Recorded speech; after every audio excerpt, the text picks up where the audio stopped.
ಸಂಬಂಧಿ ಮಂಜುನಾಥ್. ಮಾನ್ಯ ಸಭಾಧ್ಯಕ್ಷ, ನೆಕ್ಸ್ಟ್ ಇಡೀ ರಾಜ್ಯಗೌಡರು. ಇವೆಲ್ಲ ಬೇಗ ಬೇಗ ಮುಗಿಸಬೇಕು. ಎಲ್ಲರಿಗೂ ಕೊಡ್ಲಿಕ್ಕೆ ಆಗುದಿಲ್ಲ. ನೀವು ಇವತ್ತು ಬಂದು ಕೈ ಎತ್ತಿದ್ದು ಆಗುದಿಲ್ಲ. ಮಂಜು ಎಚ್ ಡಿ ಮಂಜು ನಿನ್ನೆ ಮೊನ್ನೆ ಬೆಳಿಗ್ಗೆ ಸಂಜೆ ಕಾದವರಿದ್ದಾರೆ. ಕೂತ್ಕೊಳ್ಳಿ, ನಾವು ನೋಡ್ತೇವೆ. ಅಧ್ಯಕ್ಷ ಶ್ರೀನಿವಾಸ್ ಕೂತ್ಕೊಳ್ಳಿ. ಅಧ್ಯಕ್ಷ ಮಾತಾಡ್ಲಿ. ಅಂತೂ ಮುಗಿಲಿ, ಬಜೆಟ್ ಸೆಷನ್ ಮುಗಿಲಿ. 3 ದಿನ ಉಪವಾಸ ಮುಗಿಲಿ. ಬಜೆಟ್ ಮೇಲೆ ಮಾತಾಡ್ಲಿಕ್ಕೆ ಅವಕಾಶ ಕೊಟ್ಟ ತಮಗೆ ಧನ್ಯವಾದ ತಿಳಿಸ್ತಾ, ಇವತ್ತು ಇವರು ಇಬ್ರು ಮಾತನ್ನು ಕೇಳ್ಬಿಟ್ಟು ನಾನು ಮಗನಾಗ್ಬಿಟ್ಟು ಗೊತ್ತಾಗ್ತಾರೆ ಏನ್ ಮಾತಾಡ್ಬೇಕಂತೆಲ್ಲ ಮರ್ತೋಗಿದ್ದೀನಿ. 16ನೇ ಬಜೆಟ್ ಮಾಡಿರ್ತಕ್ಕಂಥ ಮಾನ್ಯ ಸಿಎಂ ಅವರಿಗೆ ಧನ್ಯವಾದ ತಿಳಿಸ್ತಾ, ಬಹುಶಃ ಇದು ದೊಡ್ಡ ಗಾತ್ರದ ಬಜೆಟ್, 4,09,000 ಕೋಟಿ ಬಜೆಟ್. ಬಹುಶಃ ಸರ್ವಜನಾಂಗೀಯ ಶಾಂತಿಯ ತೋಟ, ಸರ್ವರಿಗೂ ಸಮಪಾಲು ಸರ್ವರಿಗೂ ಸಮಬಾಳತಕ್ಕ ಕುವೆಂಪು ಹೇಳ್ದಂಗೆ ಮಾನ್ಯ ಮುಖ್ಯಮಂತ್ರಿಗಳು ಎಲ್ಲಾ ಜಿಲ್ಲೆಗಳು ಸಮಾನತೆ ಕೊಡ್ತೀವಿ ಅಂತ ಅನ್ಕೊಂಡಿದ್ವಿ.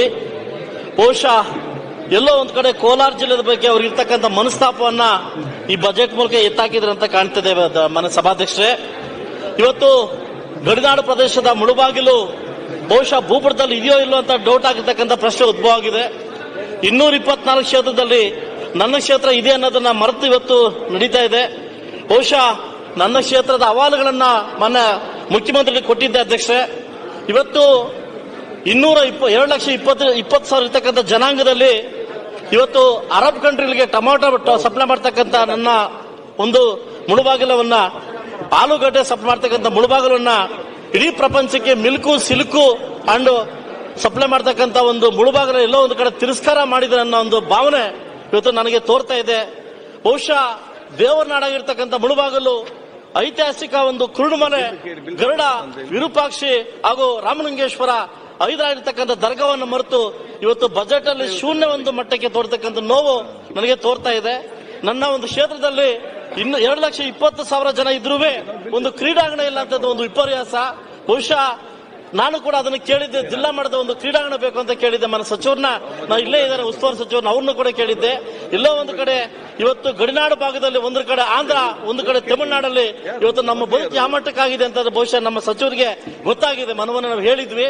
ಬಹುಶಃ ಎಲ್ಲ ಒಂದು ಕಡೆ ಒಂದು ಮೂಗಿಗೆ ಒಂದು ತುಪ್ಪ ಸುರಿಸ್ತಾರ ಖಾಸಗಿ ಸಹಭಾಗಿತ್ವದಲ್ಲಿ ಇವತ್ತು ನಾವು ಕೇಳಿದ್ದು, ಇಡೀ ನಮ್ಮ ಒಂದು ರಾಜ್ಯದಲ್ಲಿ ಕೋಲಾರ ಜಿಲ್ಲೆಗೆ ಒಂದು ಮೆಡಿಕಲ್ ಕಾಲೇಜ್ ಬೇಕು ಅಂತ ಮನವಿಯನ್ನು ಕೇಳಿದ್ವಿ. ನಮ್ಮ ಸಿಎಂ ಅವರು ಒಪ್ಕೊಂಡಿದ್ರು. ಆದ್ರೆ ಒಂದು ಖಾಸಗಿ ಸಹಭಾಗಿತ್ವ ಅಂತಂದ್ರೆ, ಒಂದು ಖಾಸಗಿಯವರು ಅಂತಂದ್ರೆ ನಮ್ಗೆ ಅರ್ಥ ಆಗ್ತಲ್ಲ ಏನಂತ. ಇವತ್ತು ನಾವು ಕೇಳಿದ್ದು ಒಂದು ಮೆಡಿಕಲ್ ಕಾಲೇಜ್ ಬೇಕು ನಮ್ಮ ದೇಶಕ್ಕೆ, ನಮ್ಮ ಜಿಲ್ಲೆಗೆ ಅಂತ ಕೇಳಿದ್ವಿ. ಆದ್ರೆ ಖಾಸಗಿ ಸಹಭಾಗದಲ್ಲಿ ಕೊಡೋದು ಒಂಥರ ಅನ್ಯಾಯ ಆಗಿದೆ. ದಯವಿಟ್ಟು ಇದ್ರ ಬಗ್ಗೆ ಮುಂದಿನ ದಿನಗಳಲ್ಲಿ ಸಿಎಂ ಅವರು ಗಮನ ತಗೊಂತಾರೆ. ಕೋಲಾರ ಜಿಲ್ಲೆ ಕೂಡ ಈ ಜಿಲ್ಲೆಗಳಲ್ಲಿ ಕರ್ನಾಟಕ ರಾಜ್ಯದಲ್ಲಿ ಸೇರಿದೆ ಅನ್ನೋದನ್ನ ಒಂದು ಮನವಿಯನ್ನು ಮಾಡ್ತೀನಿ ಸಭಾಧ್ಯಕ್ಷೆ. ಇವತ್ತು ತಮಗೆ ಗೊತ್ತಿರಲಿ, ಇಲ್ಲಾರು ನಮ್ಮ ಸ್ನೇಹಿತರು ಒಬ್ರು ಹೇಳ್ತಾ ಇದ್ರು, ನಿಮಗೆ KC ವ್ಯಾಲಿ ಇದೆಯಲ್ಲ ರಿವರ್ ಅಂತ ಕೇಳ್ತಾ ಇದ್ರು. ಬಹುಶಃ ಅವ್ರು ರಿವರ್ ಅನ್ಕೊಂಡ್ಬಿಟ್ಟು ಅವ್ರು KC ವ್ಯಾಲಿ ಅಂತಂದ್ರೆ ಇವತ್ತು ಬೆಂಗಳೂರಿಗೆ ಇರ್ತಕ್ಕಂಥ ಒಳಚರಂಡಿ ನೀರನ್ನು ಬಿಡ್ತಕ್ಕಂಥ ಒಂದು ಪದ್ಧತಿ ಅಂತಿದೆ. ಇವತ್ತು ನಾವು ಎಕ್ಸ್ಪೆಕ್ಟ್ ಮಾಡಿದ್ವಿ. ಇವತ್ತು ಸಾಕಷ್ಟು ಅಂತಲ್ಲ ಮಾನ್ಯ ಸಭಾಧ್ಯಕ್ಷರೇ. ಮುಂದಿನ ದಿವಸದಲ್ಲಿ ಬಹುಶಃ ಮಾನ್ಯ ಮಾದೇವಪ್ಪನವರು, ಮಾನ್ಯ ಸಚಿವರಾಗಿರ್ತಕ್ಕಂಥವ್ರು ವಿಶೇಷವಾದ ಅನುದಾನವನ್ನ ನಮ್ಮ ಮುಳುಬಾಗಿಲು ಕೊಡ್ತಾರಂತ ಒಂದು ನಾನು ನಂಬಿದ್ದೀನಿ. ಬಹುಶಃ ಅವರೆಲ್ಲ ಒಂದು ಕಡೆ ಸೋದರ ಅಂದ್ಬಿಟ್ಟು ನನಗೆ ಒಂದು ಮೂಗಿಗೆ ತುಪ್ಪ ಸುರಿಸ್ತಾವ್ರೆ. ಯಾವುದೇ ಸೋದರತ್ವವನ್ನು ಕಾಣಿಸ್ತಾ ಇಲ್ಲ ಇಲ್ಲಿ ನನ್ನ ಸಭಾಧ್ಯಕ್ಷೆ. ಮುಂದಿನ ದಿವಸದಲ್ಲಿ ಮಾನ್ಯ ನಮ್ಮ ಸಚಿವರಾಗಿರ್ತಕ್ಕಂಥ ಬೈರತಿ ಬಸವರಾಜ್ ಅವರು, ನಮ್ಮ ಸುರೇಶ್ ಅಣ್ಣವರು ಮಾನ್ಯ ತುಂಬಾ ಹತ್ರ ಇದ್ದಾರೆ ನಮ್ಮ ಸಿಎಂ ಅವರಿಗೆ. ದಯವಿಟ್ಟು ವಿಶೇಷವಾದ ಕಾಳಜಿಯನ್ನು ಇಟ್ಟು ಕೋಲಾರ ಜಿಲ್ಲೆಗೆ ಒಂದು ಅನುದಾನವನ್ನು ಕೊಡ್ತೀರಂತ ನಂಬಿಕೆ ನನಗಿದೆ ಮಾನ್ಯ ಸಭಾಧ್ಯಕ್ಷೆ. ನನಗೆ ಗೊತ್ತಿರಲಿ, ನನ್ನ ಈ ಲಾಸ್ಟ್ ಒಂದು ಪಾಯಿಂಟ್ ಮಾತಾಡಿದ ಸಭಾಧ್ಯಕ್ಷೆ, ನಿಮ್ಗೆ ನಾನು ತೊಂದರೆ ಕೊಡಕ್ ಹೋಗಲ್ಲ. 3 ದಿವಸ ನಾನು ಕೂಡ ಉಪವಾಸ ಮಾಡ್ತಾ ಇದ್ದೀನಿ ಇಲ್ಲಿ 3 ದಿವಸದಿಂದ. ಸಭಾಧ್ಯಕ್ಷೆ, ಇವತ್ತು ಬಯಲುಸೀಮೆ ಪ್ರದೇಶ ಅಭಿವೃದ್ಧಿ ಪ್ರಾಧಿಕಾರ ಯಾವ ಪುರುಷಾರ್ಥಕ್ಕೋಸ್ಕರ ಇಟ್ಟಿದ್ದಾರೆ ಅಂತ ಮಾನ್ಯ ಸಿಎಂ ಅವರು ಹೇಳಬೇಕು. 1995 ಸ್ಥಾಪನೆ ಆಗಿರ್ತಕ್ಕಂಥ ಒಂದು ಬಯಲುಸೀಮೆ KKRಗೆ ಇವತ್ತು ಕೊಟ್ಟಿರ್ತಕ್ಕಂಥ ಒಂದು ಅನುದಾನ KKR ಕೊಡ್ಲಿ, ಕಲ್ಯಾಣ ಕರ್ನಾಟಕ ಕೊಡ್ಲಿ. ಆದ್ರೆ ಕಲ್ಯಾಣ ಕರ್ನಾಟಕ 5,000 ಕೋಟಿ, ನಮ್ಮ ಒಂದು ಏನು ಬಯಲುಸೀಮೆಗೆ 83 ಕೋಟಿ. ಇದು ಯಾವ ತಾರತಮ್ಯ, ಯಾವ ಪುರುಷಾರ್ಥಕ್ಕೆ ಬಯಲುಸೀಮೆ ಬೇಕು ಅಂತ ನಾನು ಕೇಳಕ್ ಇಷ್ಟಪಡ್ತೀನಿ.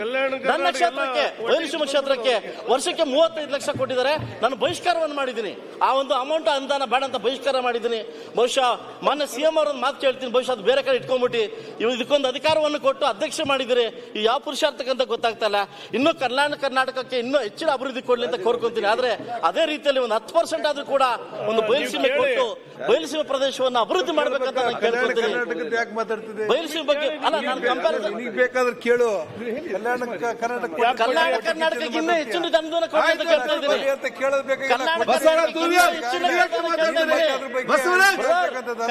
ಈ ಕಡೆ ಮಾತಾಡಿ, ನೀವು ಆ ಕಡೆಗೆ ಉತ್ತರ ಕೊಡ್ತೀರಿ. ಇನ್ನೂ ಹೆಚ್ಚಿನ ಅನುದಾನ ಕೊಡ್ಲಿ. ಅದೇ ರೀತಿ ಅದ್ರಲ್ಲಿ 10% ಆದ್ರೂ ಬಯಲುಸೀಮೆ ಕೊಡ್ಲಿ ನಮ್ಮ ಸಭಾಧ್ಯಕ್ಷರೇ. ಇವ್ರು ನಮ್ಮಲ್ಲಿ ಕುಡಿಲಿಕ್ಕೆ ನೀರಿಲ್ಲ. ನಮ್ಮಲ್ಲಿ ಇವತ್ತು ಬೋರ್ ಹೊಡಿಬೇಕು, ತರಕಾರಿ ಬೆಳಿಬೇಕು. ಇವತ್ತು ನಮ್ಮಲ್ಲಿ ಆ ಪರಿಸ್ಥಿತಿ ಬಂದಿದೆ. ಯಾಕೆ ಯಾವ ಸರ್ಕಾರ ಬಂದ್ರು, ರಾಜ್ಯ ಸರ್ಕಾರದಲ್ಲಿ ಯಾವ ಸರ್ಕಾರ ಬಂದ್ರು ಮುಳುಬಾಗ ನಮ್ಮ ಭೂಪಟದಲ್ಲಿ ಇಲ್ವಾ? ನಮ್ಮಲ್ಲಿ ಕರ್ನಾಟಕ ರಾಜ್ಯ 20 ವರ್ಷದ ನನ್ನ ಕ್ಷೇತ್ರ ಇಲ್ವಾ ನಿಮ್ಮಲ್ಲಿ?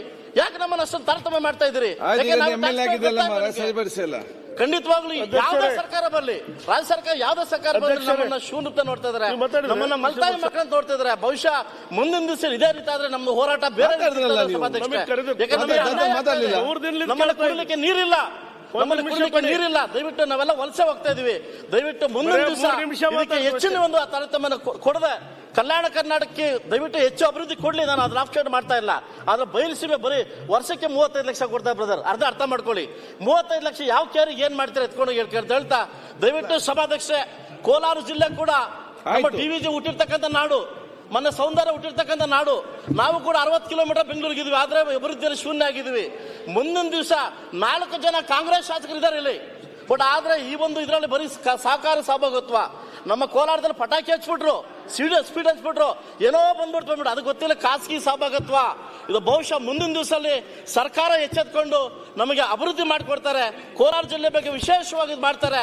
ಮಾನ್ಯ ಸಭಾಧ್ಯಕ್ಷೆ, ಏನು KC ವ್ಯಾಲಿ ಬಗ್ಗೆ ಹೋರಾಟ ಮಾಡ್ತಕ್ಕಂಥ ರೈತರು ಇವತ್ತು ಕೇಸ್ ಹಾಕ್ಸ್ಕೊಂಡು ಅವ್ರ ಮಕ್ಕಳ ಮರಿ ಬಿಟ್ಟು ಅವ್ರ ಮನೆಗೋಸ್ಕರ ಹೋರಾಟ ಮಾಡಿದವರು. ಇವತ್ತು ದಯವಿಟ್ಟು ನಾನು ಕೇಳಕ್ಕೆ ಇಷ್ಟಪಡ್ತೀನಿ, KC ವ್ಯಾಲಿ ಅಭಿವೃದ್ಧಿ ಕೊಟ್ಟವ್ರು ನೀವು, ಅದು ಸ್ಥಾಪನೆ ಮಾಡಿದವ್ರು ನೀವು. ದಯವಿಟ್ಟು ಕೈ ಮುಗಿದು ಕೇಳ್ಕೊತೀನಿ, 3ನೇ ಹಂತದ ಶುದ್ಧೀಕರಣ ಮಾಡಿಕೊಟ್ರೆ ನಾವು ಬದುಕ್ತೀವಿ. ಸಭಾಧ್ಯಕ್ಷೆ, ಇದ್ರ ಬಗ್ಗೆ ಹೆಚ್ಚಿನ ಒಲವು ಕೊಟ್ಟು ದಯವಿಟ್ಟು 3 ದಿವಸನೇ ಕಾಯ್ತಾ ಇದ್ರ ಬಗ್ಗೆ ಮಾತಾಡಬೇಕಂತ. 3 ದಿವಸ ಕಾಯ್ತಾ ಸಭಾಧ್ಯಕ್ಷೆ, ನಾನು ಕೈ ಮುಗಿದು ಕೇಳ್ತೀನಿ, ಕೋಲಾರ ಜಿಲ್ಲೆ ಬೇರೆ ಮಾಡಕ್ ಹೋಗ್ಬೇಡಿ. ನಾವು ಕೂಡ ನಿಮ್ಮ ಮಕ್ಕಳೇ ಸಭಾಧ್ಯಕ್ಷೆ. ದಯವಿಟ್ಟು ನಮಗೆ ಕುಡ್ಲಿಕ್ಕೆ ನೀರು ಕೊಡಿ ಸಭಾಧ್ಯಕ್ಷ. ನಾವೇನು ಕೇಳ್ತಾ ಇಲ್ಲ, ನಾವು ಹೆಂಗೋ ಬದುಕೊಂತೀವಿ, ಕುಡ್ಲಿಕ್ಕೆ ನೀರು ಕೊಡಿ. ಎತ್ತಿನ ವಡೆ ಬಹುಶಃ ನನ್ನ ಮಗ ಇಲ್ಲಿ ಬಂದಾಗ ಎತ್ತಿನ ವಡೆ ಬರ್ಬೋದು ಅನ್ಸ್ತಾ ಇದೆ. ಇಲ್ಲಿಗೆ ಎತ್ತಿನ ವಡೆ, ಪ್ರತಿ ಇದ್ರಲ್ಲೂ ಎತ್ತಿನ ವಡೆ, ನೀರಂತೂ ಬಂದಿದ್ದಿಲ್ಲ. ದಯವಿಟ್ಟು ಬಹುಶಃ ಇದನ್ನ ಅರ್ಥ ಮಾಡ್ಕೊಂಡು ನಾವು ಕುಡ್ಲಿಕ್ಕೆ ನೀರು ಕೇಳ್ತಾ ಇದೀವಿ. ನಾನು ಒಂದೊಂದು ದಿವಸ ಹೇಳಿದೆ, ಪಕ್ಕದ ರಾಜ್ಯದಲ್ಲಿ ಆಂಧ್ರದಲ್ಲಿ ಪಕ್ಕದಲ್ಲಿದೆ, ಅಲ್ಲಿ ನಾಲೆ ಬಂದಿದೆ, ನಮ್ಮ ಕೃಷ್ಣ ಮೇಲ್ದಂಡೆ ಯೋಜನೆ ಪಾಲ್ ಕೇಳಿ ಅಂತ. ಬಹುಶಃ ಅದ್ರ ಬಗ್ಗೆ ಸರ್ಕಾರ ಎಚ್ಚೆತ್ಕೊಂತ ಇಲ್ಲ. ಸೊ ಮುಂದಿನ ದಿವಸ ಇದೇ ಕೋಲಾರ ಜಿಲ್ಲೆ ಬಗ್ಗೆ ಏನೋ ತಾತ್ಸಾರ ಮನೋಭಾವ ಮಾಡಿದ್ರೆ ರಾಜಕೀಯದಲ್ಲೂ ನಾವು ಜನ ತೋರಿಸ್ಬೇಕಾಗುತ್ತೆ, ಬೇರೆ ರಂಗದಲ್ಲಿ ಕೂಡ ತೋರಿಸ್ಬೇಕಾಗುತ್ತೆ ಅಂತ ಸರ್ಕಾರಕ್ಕೆ ಮನವಿ ಮಾಡ್ತಾ, ವಿಶೇಷವಾಗಿ ನಮ್ಮ ಮುಖ್ಯಮಂತ್ರಿಗೆ ಮನವಿ ಮಾಡ್ತಾ, ನಾನು ಎಚ್ಚರಿಕೆ ತಗೊಂಡಿದ್ದಿಲ್ಲ. ನಮಗೆ ಅವಕಾಶ ಕೊಟ್ಟಿದ್ದಕ್ಕೆ ತಮಗೆ 3 ದಿವಸದಿಂದ ವನವಾಸ ಮಾಡಿ ಉಪವಾಸ ಮಾಡಿ ಕೂತಿದ್ದೀನಿ ಇಲ್ಲಿ. ಇವತ್ತೊಂದು ನನ್ನ ಮೇಲೆ ಮನಸ್ಸು ಮಾಡಿದ್ರೆ ಒಂದು 2 ನಿಮಿಷ ಕೊಟ್ಬಿಡಿ ಸಭಾಧ್ಯಕ್ಷೆ, 2 ನಿಮಿಷ. ಇತ್ತೀಚೆಗೆ ನನ್ನ ಮಾನ್ಯ ಗೃಹ ಸಚಿವರು ಇಲ್ಲಿದ್ದಾರೆ, ಒಂದು ಮಾತನ್ನು ಹೇಳ್ತೀನಿ ಗೃಹ ಸಚಿವರಿಗೆ, ನನಗೆ ಪರ್ಸನಲ್ ಅಂಕಲ್ ಆಗಬೇಕು. ಪ್ರತಿ IPL ಬಂದ್ರು ಕೂಡ ನನ್ನ ಮುಳುಬಾಗಿಲು ಕ್ಷೇತ್ರದಿಂದ 30 ರಿಂದ 40 ಜನ ಮಕ್ಕಳು, ಏನು ಮಧ್ಯ ವಯಸ್ಸಿನ ಮಕ್ಕಳು ಊರು ಬಿಡ್ತಾವ್ರು. ಏನಕ್ಕೆ ಅಂತಂದ್ರೆ ಒಂದು ಬೆಟ್ಟಿಂಗ್ ದಂಧೆಯಲ್ಲಿ ಸಿಕ್ಕಾಕೊಂಡ್ರು. ಎಲ್ಲ ಒಂದು ಕಡೆ ಅನುಮಾನ ಬರ್ತಾ ಇದೆ, ಪೊಲೀಸ್ ಇಲಾಖೆ ಇನ್ವಾಲ್ವ್ಮೆಂಟ್ ಆಗಿದೆಯಾ ಅಂತ ಡೌಟ್ ಬರ್ತಾ ಇದೆ. ಅಧ್ಯಕ್ಷೆ, ಇವತ್ತು ನಾನು ಮನವಿ ಮಾಡಿದ್ದೀನಿ, ಪ್ರತಿ ಸಾರಿ ಪ್ರಶ್ನೆ ಕೇಳ್ತಾ ಇದ್ದೀನಿ. ಇವತ್ತು ಕೋಲಾರ ಜಿಲ್ಲೆ ಮಕ್ಕಳು IPL ದಂಧೆಯಲ್ಲಿ ಇಂದು ಇನ್ವಾಲ್ವ್ಮೆಂಟ್ ಆಗಿ ಹಾಳಾಗ್ತಾ ಇದ್ದಾರೆ. ವಿಶೇಷ ತಂಡವನ್ನು ರಚಿಸಿ ಇದ್ರ ಬಗ್ಗೆ ಕ್ರಮ ಕೈಗೊಂತಾರೆ ಅಂತ ಕೈ ಮುಗಿ ನಾನು ಕೇಳ್ಕೊಂತಿದ್ದೆ ಗೃಹ ಸಚಿವರಲ್ಲಿ. ನನ್ನ ಕುಟುಂಬದ ಸ್ವಂತ ಮಕ್ಕಳು ಕೂಡ ಮನೆ ಬಿಟ್ಟವ್ರೆ.